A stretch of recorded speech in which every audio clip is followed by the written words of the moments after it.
Hello there and welcome to yet another exciting dose of our weekly Tales in News podcast.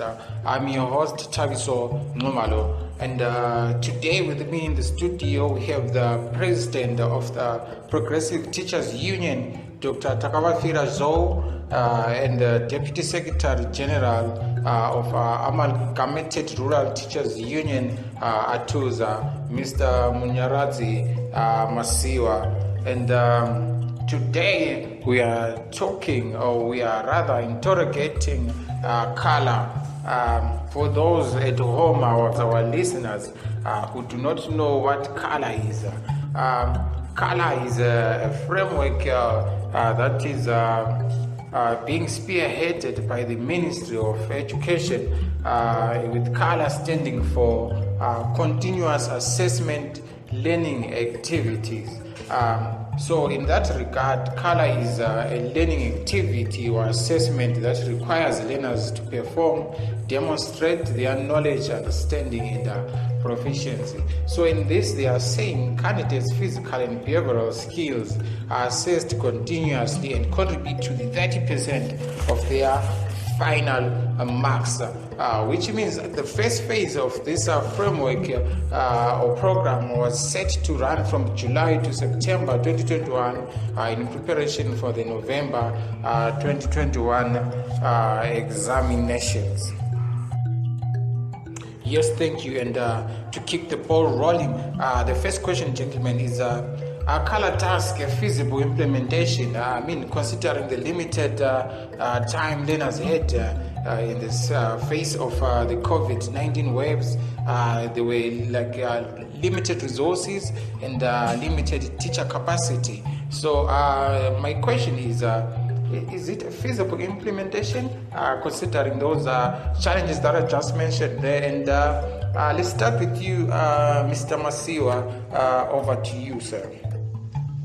Good evening, leaders. Good evening, moderators. Thanks for this opportunity.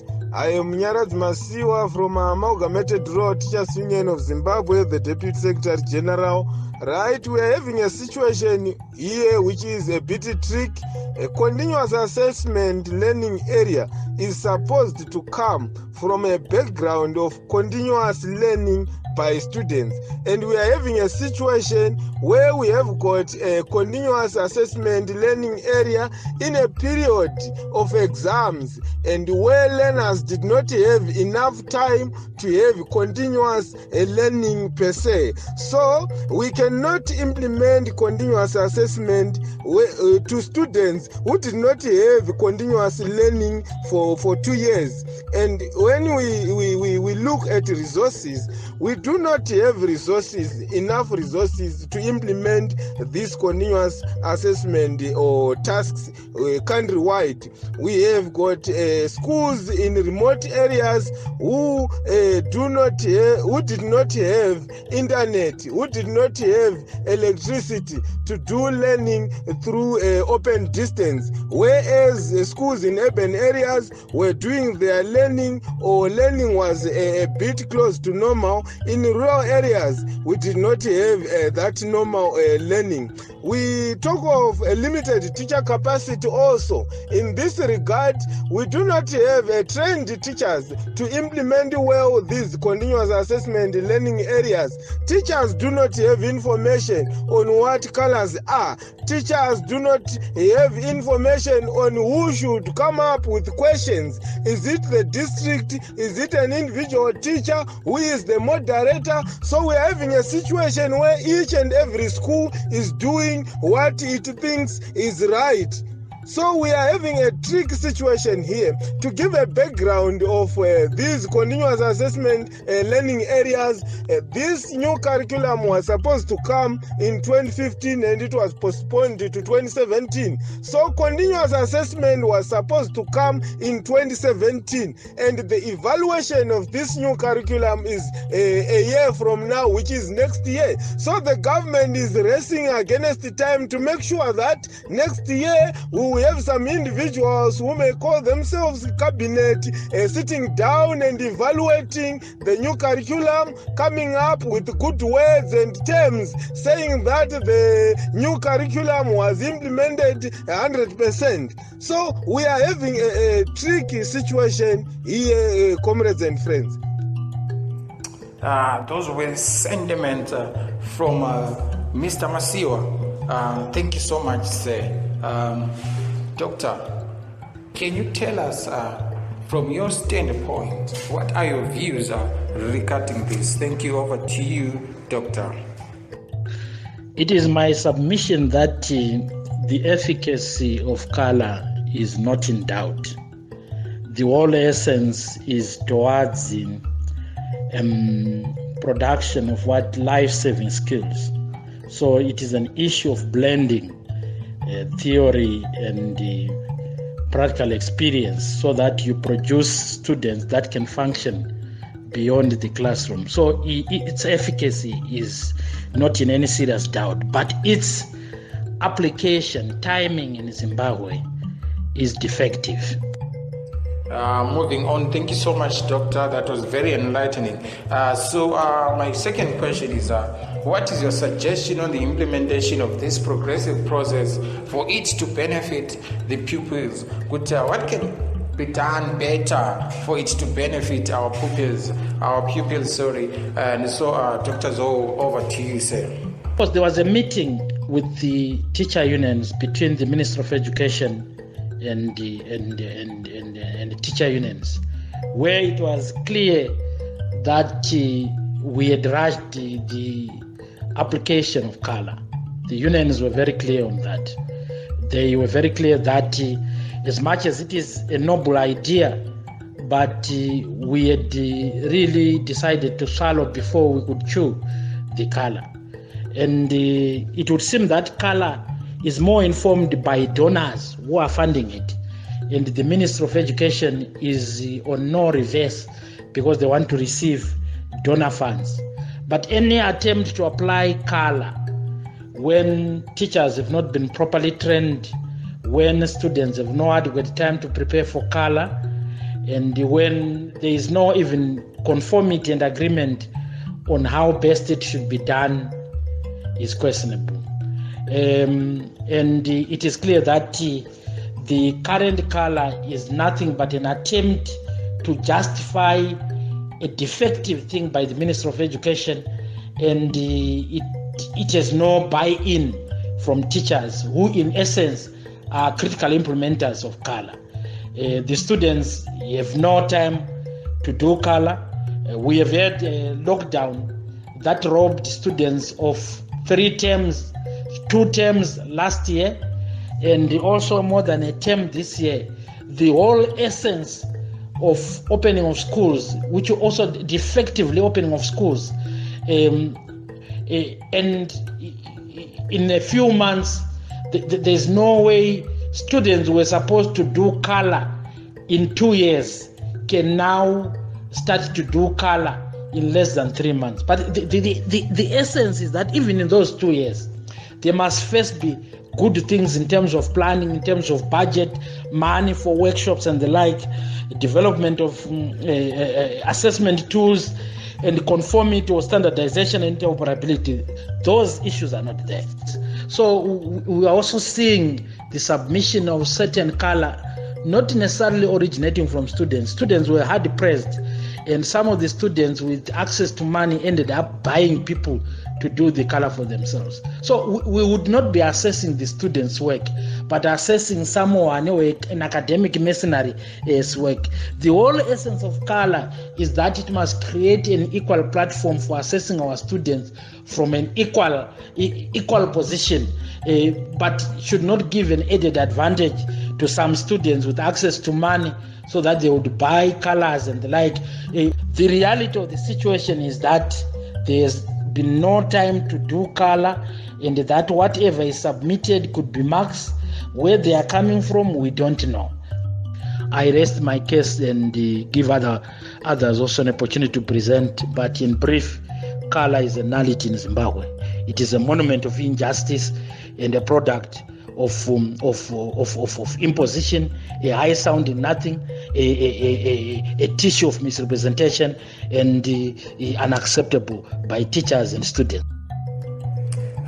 Thank you very much, Dr. Zoe. That was clearly articulated, and yes, you are adding flesh to the skeleton. So, Mr. Masiwa, can you please also give us your view or a reflection on this question, and also in addition to what Dr. Zoe has just said? Thank you. Over to you, Mr. Masiwa.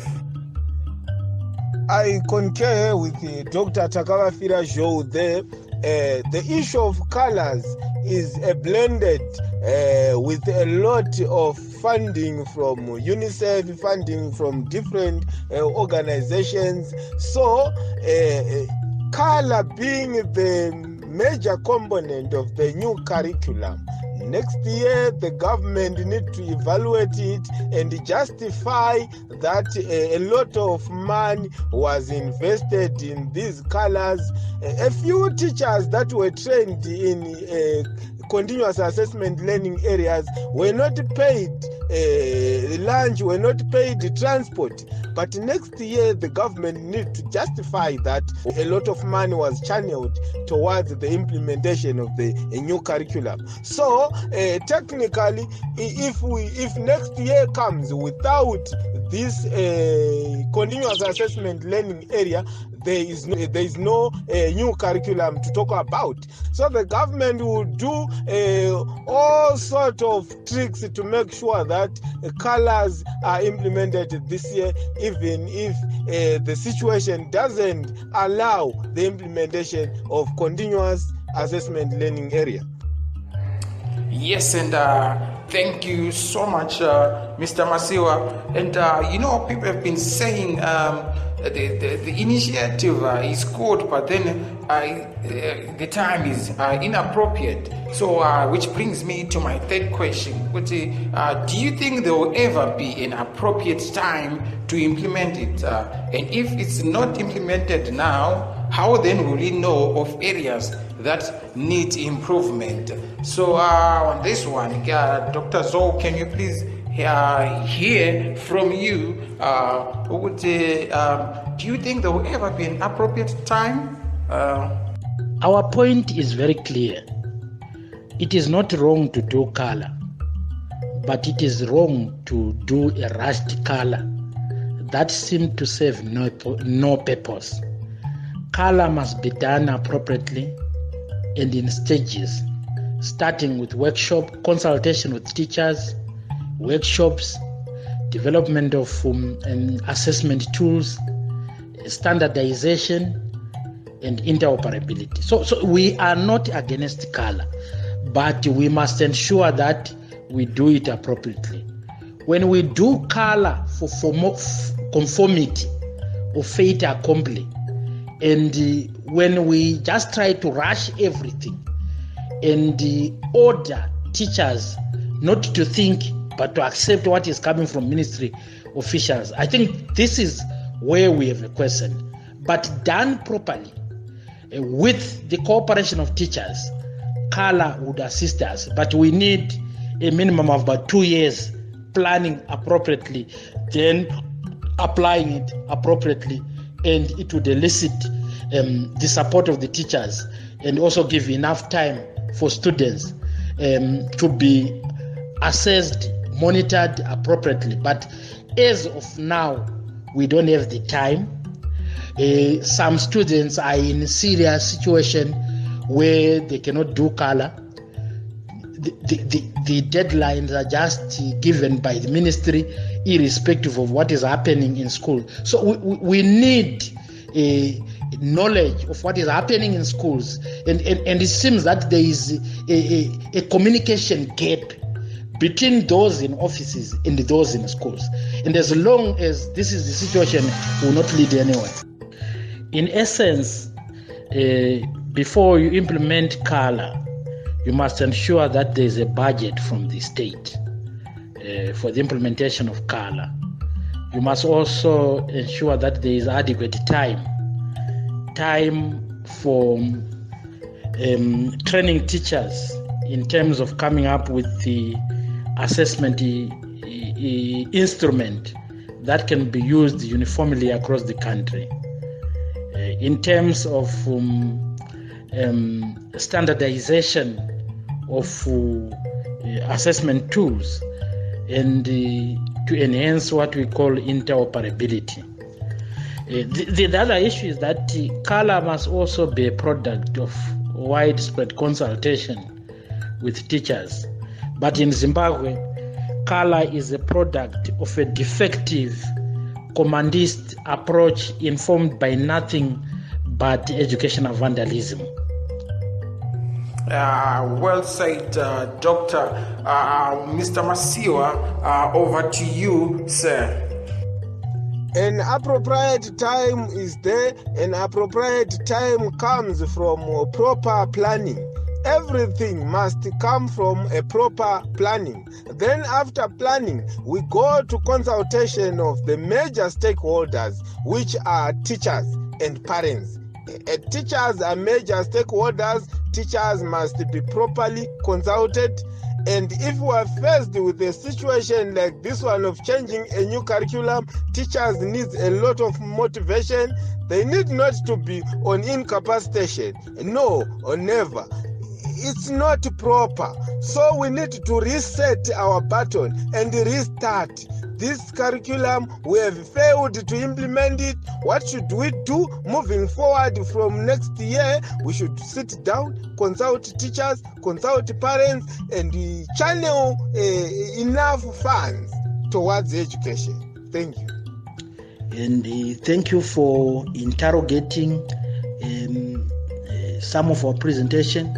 And we want to encourage dialogue because we are interested in building this country as citizens of this country. Thank you very much. Well, yes, sir. There you have it, Zimbabwe. Thank you so much for our guest today, Dr. Takavafira Zou and Mr. Munyaradzi Masiwa. So see you again next time. Don't forget to like, subscribe, and follow Tell Zim News on all social media platforms. Ciao.